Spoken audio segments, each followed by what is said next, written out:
زمونږ نن ډیر زیات د خوشحالۍ خبره ده کم چې زمونږ د سویګیس په مت کې کم انتقامي یو اف آی آر شو د میرویس ذاتی اف آی آر د پارټۍ یا د هغه ذاتی د حکومتي دغه نو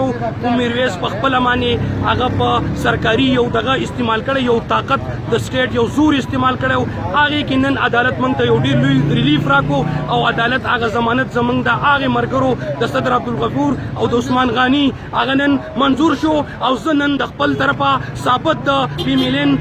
ټیم سوات او د پاکستان ټول ببرشیرو ته مبارکباد پیش کوم او ان شاء الله د دین اهل حکومت چې د دوی د کم اقدامونه دي دا به موږ ان شاء الله ډیر زر چې دي د دوی خلاف به موږ ډیر یو لوی اکشن اخلو ان شاء الله او ټول عمر به ان شاء الله تعالی دو همیشه دغه شان ذلیل راځي او دو عوام ته دا تکلیفات ورکوي د خلکو ته دا درد ورکوي د پیملوس ته دا درد ورکوي او بیجا دا مخلوق تنګي نو ان شاء الله پاکستان مسلم لیگ با د دې خلاف یو ډیر لوی جدوجہد شروع کوي او ټول دنیا ته به ان شاء الله د دو دا دروغ دا کم په انصاف چې دوی راغسته نو موږ به ان شاء الله ډیر زر ثابتو زندہ باد. انجینئر امین مقام زندہ باد. نواز شریف زندہ باد. نواز شریف زندہ باد.